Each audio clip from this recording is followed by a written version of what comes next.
امام جعفر صادق علیہ السلام نے فرمایا، جب جب شب معراج کی رات آئے تو ان تو عمل کو کبھی نہ کرنا، ورنہ زندگی میں الجھن اور دعاؤں کی قبولیت کبھی اپنی منزل تک نہیں پہنچتی۔ تو کسی نے پوچھا، اے نواسائے رسول، وہ دو کام کون سے ہیں جو شب معراج کی رات نہ کیے جائیں؟ امام جعفر صادق علیہ السلام نے فرمایا، پہلا کام، اگر انسان جنابت کی حالت میں ہو، اس پہ غسل واجب ہو تو وہ غسل کرنے کو نہ بھولے۔ یاد رکھنا،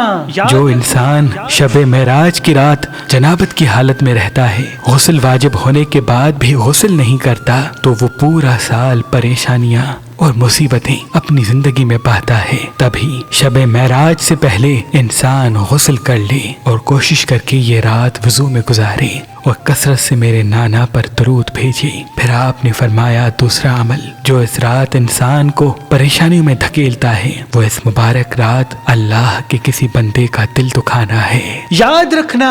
جو انسان شب معراج کی رات کسی انسان کا دل دکھاتا ہے یا تکلیف دیتا ہے تو اللہ کے فرشتے اس انسان سے منہ پھیر لیتے ہیں، اور یوں وہ انسان اپنے گھر کے ساتھ پریشانیوں اور مصیبتوں میں مبتلا ہو جاتا ہے، پریشانیوں اور مصیبتوں میں مبتلا ہو جاتا ہے، پریشانیوں اور مصیبتوں میں مبتلا ہو جاتا ہے۔